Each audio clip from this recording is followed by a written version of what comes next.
4খন জিলা গোলাঘাট, নগাঁও, শোণিতপুৰ আৰু বিশ্বনাথক আমি নিৰ্দেশ দিছিলোঁ যে যিমান পাৰে ৰাইজক এই অৱস্থান ধৰ্মঘটস্থলীলৈ অহাৰ সুবিধা কৰি দিব লাগে।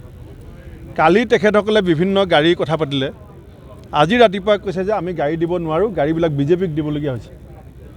আমি যিবিলাক গাড়ীক এডভান্স দিছিলোঁ, ৰাতিপুৱা আমাৰ জিলা কংগ্ৰেছৰ নেতাক গৈ পেলাই গাড়ী ভাড়া ঘূৰাই দি সেই গাড়ীবিলাক এতিয়া বিজেপিয়ে কালিলৈ মিটিং, আমি লোৱা গাড়ীবিলাক আজিয়ে বুক কৰিছে। যদি বিজেপিৰ জনবল আছে তে পুলিচ বল কিয় দেখাব লাগে? যদি বিজেপিৰ গণশক্তি আছে তে পুলিচৰ শক্তি কিয় দেখাব লাগে? গণতান্ত্ৰিক আন্দোলনক মষিমূৰ কৰিবলৈ বিজেপিয়ে যিমান চেষ্টা নকৰক সেই চেষ্টা ব্যৰ্থ হ'ব। আৰু আটাইতকৈ ডাঙৰ সুযোগ অসমৰ ৰাইজৰ কাৰণে আহি আছে বেলট বাকচ। বেলট বাকচত অসমৰ ৰাইজে কাৰ বিৰুদ্ধে প্ৰতিবাদ এবাৰ সাব্যস্ত কৰিব। এতিয়া আমাৰ হাতত কি আছে? এয়া আৰম্ভণি। এয়া 16টা বিৰোধী ৰাজনৈতিক দলে কাৰ বিৰুদ্ধে দ্বিতীয়খন মহাসংগ্ৰামৰ আৰম্ভণি। যদি চৰকাৰে জোৰ জুলুম সংখ্যাৰ অধিককৈ দেখুৱাই পেলাই অসমীয়া মানুহৰ ভাষা, সাহিত্য, সংস্কৃতি, অৰ্থনীতি ধ্বংস কৰিবৰ কাৰণে কাৰ জাপি দিবলৈ ষড়যন্ত্ৰ কৰে, তাৰ পৰিণতি বিজেপি আহি থকা সময়ত ভুগিব লাগিব। দেখা পোৱা গৈছে যে আৰু লগতে মই অসম গণ পৰিষদ, আঞ্চলিকতাবাদী শ্বহীদৰ তেজৰ বিনিময়ত জন্ম হোৱা অসম গণ পৰিষদকো কাৰ সম্পৰ্কত স্থিতি স্পষ্ট কৰিবৰ কাৰণে আহ্বান জনাইছোঁ। আপোনালোকৰ যি আজি প্ৰতিবাদ, সেই প্ৰতিবাদত তৃণমূল কংগ্ৰেছ মহিলা চব আহিব হ'ব। কিন্তু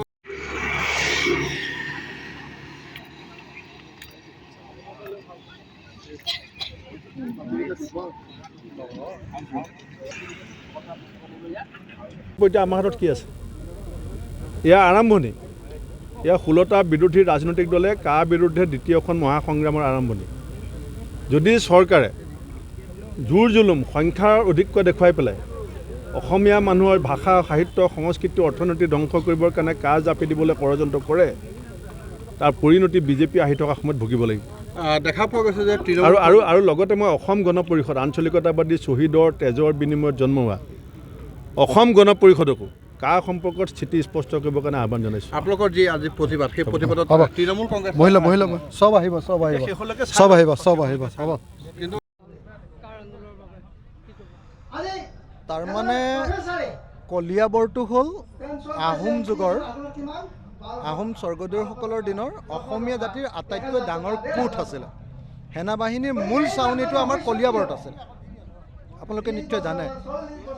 এই কলিয়াবৰতে আচলতে লাচিত বৰফুকনৰ মূল সৈন্য বাহিনীবিলাক আছিল, নিশ্চয় আপোনালোকে জানে নহয় জানো? আহোম যুগৰ মূল সৈন্য বাহিনী ইয়াত আছিল। আজি প্ৰধানমন্ত্ৰী আহিছে কাজিৰঙালৈ আৰু কলিয়াবৰত 16টা বিৰোধী ৰাজনৈতিক দলে স্পষ্টভাৱে কৈছে যে অসম আক্ৰমণ কৰিবলৈ চেষ্টা নকৰে।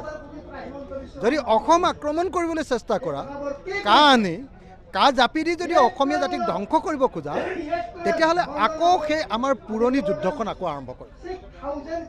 এইটো কম গুৰুত্বপূৰ্ণ কথা নহয়।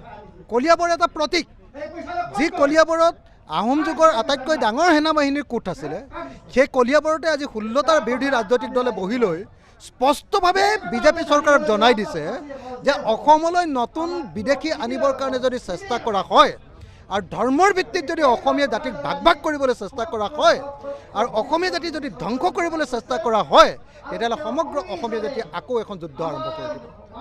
আজি বিৰোধী ৰাজনৈতিক দলৰ এই বক্তব্য বিজেপি আৰু RSSে বুজিলে ভাল, নহ'লে কিন্তু বিজেপি RSSক সমগ্ৰ অসমৰ মাটিৰ পৰা সম্পূৰ্ণৰূপে উৎখাত কৰিবৰ কাৰণে আমি বাধ্য হ'ম। নাই, ডেফিনেটলি পৰিব। যদি বিজেপি চৰকাৰে আমাৰ ওপৰত জাপি দিব খোজে, তেতিয়াহ'লে নিশ্চয় অসমীয়া মানুহে কেতিয়াও বিজেপিক ভোট দিব নোৱাৰে। আজি পশ্চিমবংগত ভোট পাবৰ কাৰণে আমাৰ ওপৰত জাপি দিব খুজিছে নহয় জানো? হিন্দু বাংলাদেশী ভোটাৰবিলাকক তেওঁলোকে ইয়াতে নাগৰিকত্ব দি তেওঁলোকৰ পৰা ভোট ল'ব খুজিছে নহয় জানো? আৰু ভোট লৈ আমাৰ অসমখনক তেওঁলোকে ত্ৰিপুৰাৰ নিচিনা সম্পূৰ্ণৰূপে থলুৱা মানুহক সংখ্যালঘুত পৰিণত কৰিব খুজিছে নহয় জানো? যদি তেনেকুৱা কৰিব খোজে, কোন অসমীয়া মানুহে বিজেপিক ভোট দিব? গতিকে বলবৎ কৰিব খুজিলে ডেফিনেটলি নিৰ্বাচনৰ ওপৰত প্ৰভাৱ পৰিব। আৰু মই ভাবোঁ যে সকলো বিবেকবান মানুহে বিজেপিৰ বিৰুদ্ধে ভোট দিব। ৰাজনৈতিক মুনাফা লাভ কৰিবৰ কাৰণে চিন্তা চৰ্চা কৰিছে।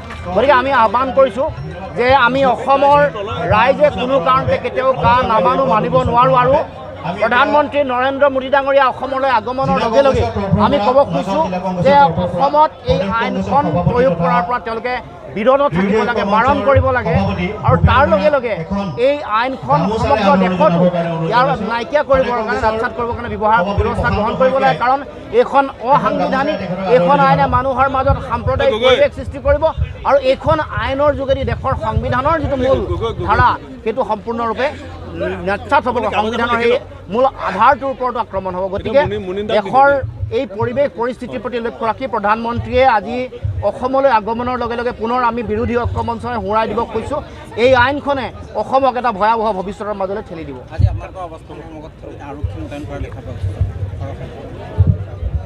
ইয়াতো তেওঁলোকৰ ভয় ভাবুকি চলি আছে।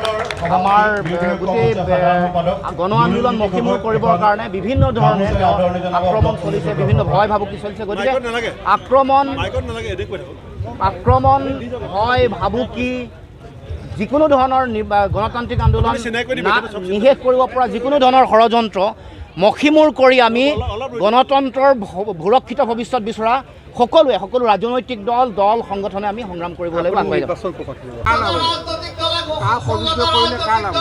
লোকচান হ'ব অসমবাসীৰ, লোকচান হ'ব অসমবাসীৰ, লোকচান হ'ব অসমৰ সকলো মিলা প্ৰীতিত থকা বহু দিনৰ আগত আমাৰ ইয়াত অশান্তি এটা হৈছিল। সেই অশান্তি নাইকিয়া হৈ শান্তিৰে অকলে আমি থাকিব বিচাৰিছিলোঁ। সকলোৱে বিলীন হৈ আমি এই কথাবিলাক নাইকিয়াই গৈছিলোঁ। আকৌ আমাৰ মাজত বিভিন্ন অবিশ্বাসৰ ভাৱ সৃষ্টি কৰি যিসকলে কৰিছে সেই লোকসকলক আমি অনুৰোধ কৰিছোঁ যে আপোনালোকে হৃদয়ংগম কৰক ৰাইজৰ মনোভাৱ আৰু এই কাখন আমাক ইয়াত জাপি নিদি আমাৰ অসমৰ পৰা উঠাই লওক। লোকচান হ'ব সৰ্বসাধাৰণ অসমৰ মানুহৰ, অসমৰ যিসকলে জাপি দিছে সেইসকলৰ লাভ হ'ব।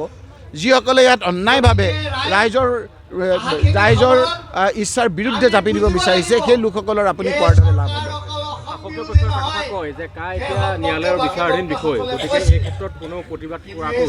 তেতিয়াহ'লে কা জাপিব নালাগে। এতিয়া ইলেকশ্যনৰ পাক মুহূৰ্তত কি কাৰণে কা জাপি দিছে? এতিয়া কা জাপিব নালাগে। ন্যায়ালয়ৰ কথা ন্যায়ালয়ে যেতিয়া দিব তেতিয়া আমি আহক। এই কথাবিলাক লুকা ভাকু ৰাইজে বুজি পাইছে, ৰাইজে সময়ত উচিত শিক্ষা দিব। যিদৰে ৰাইজক অন্যায় কৰিছে এই মুখ্যমন্ত্ৰীয়ে, কোনো মুখ্যমন্ত্ৰী কাৰো দিনত ইমান অন্যায় হোৱা নাই। সকলো শ্ৰেণীৰ মাজত আজি ভয়কৈ জীয়াই থাকিবলগীয়া হৈছে, অশান্তিত থাকিবলগীয়া হৈছে। সৰ্বসাধাৰণ ৰাইজ আজি বিভিন্ন ধৰণে নিজৰ ল'ৰা ছোৱালীৰ ভৱিষ্যত অন্ধকাৰ দেখিছে। গোটেই ৰাজ্যখনে আজি আপোনাৰ অৰ্থনৈতিকভাৱে আজি জুৰুলা হৈছে। এই কথাবিলাক হৃদয়ংগম কৰিবৰ কাৰণে চৰকাৰক আমি অনুৰোধ কৰিছোঁ। কা বলবৎ হ'ব, কিন্তু কাৰ প্ৰতিবাদত আমি যিমান দূৰলৈকে যাব লাগে। অসমৰ 16টা ৰাজনৈতিক দলে ইতিমধ্যে অখিল গগৈ ডাঙৰীয়া, লুৰিণজ্যোতি গগৈ ডাঙৰীয়া, ইতিমধ্যে দেৱব্ৰত শইকীয়া কংগ্ৰেছৰ সকলো আহিছে, ভৱেন চৌধুৰী ডাঙৰীয়া আহিছে, CPM CPI পৰা আৰম্ভ কৰি সকলো ৰাজনৈতিক দলৰ নেতৃত্বত একত্ৰিত হৈছে, চৰণ ডেকা ডাঙৰীয়া আহিছে। গতিকে আমি সকলো একত্ৰিত হৈ আছোঁ। কোনো কাৰণত আমি জীৱন দি হ'লেও অসমৰ মানুহক বচাব লাগিব, অসমৰ অস্তিত্ব আমি ৰক্ষা কৰিব লাগিব। তাৰ কাৰণে আমি জীৱন দিবলৈ সাজি আছোঁ। কা অসমত নহ'ব। অসমৰ গৃহমন্ত্ৰী, দেশৰ গৃহমন্ত্ৰীয়ে কওক, প্ৰধানমন্ত্ৰীয়ে কওক, তাৰ বাবে যিমান দূৰলৈকে যুঁজিব লাগে আমি যুঁজিম।